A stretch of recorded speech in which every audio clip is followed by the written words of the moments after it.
राज ठाकरे आणि उद्धव ठाकरे दोघांची भाषणं ऐकली, राज ठाकरे आणि उद्धव ठाकरे दोघांची भाषणं ऐकली, काय फरक वाटतं किंवा काय मेन? मी मग आताच सांगितलं एकाच्या भाषणामधून की मराठी माणसासाठी खऱ्या अर्थाने जी तळमळ होती ती दिसली आणि दुसऱ्याच्या भाषणामध्ये सत्ता आणि खुर्चीसाठी जी मळमळ होती ती दिसली. हा फरक आहे. मोदींवर देखील टीका केलेली आहे.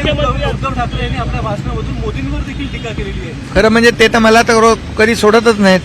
माझ्यावर नेहमी सातत्याने टीका पकड चालू असते. पण जाऊ द्या, त्याच्यात मी काय टीकेला आरोपाला टीकेने उत्तर देत नाही. कामातून उत्तर दिलं म्हणून जनतेने मला या ठिकाणी मुख्यमंत्री झालो आणि 2.5 वर्षात विधानसभेच्या निवडणुकीमध्ये लँडस्लाईड मॅन्डेट पण दिलं. पण ज्या मराठीला अभिजात भाषेचा दर्जा आम्ही दिला आणि मोदी साहेबांनी त्याला तात्काळ होकार दिला, मान्यता दिली, त्या मोदी साहेबांना देखील त्यांनी काल आज सोडलं नाही. हे दुर्दैव आहे. त्यामुळे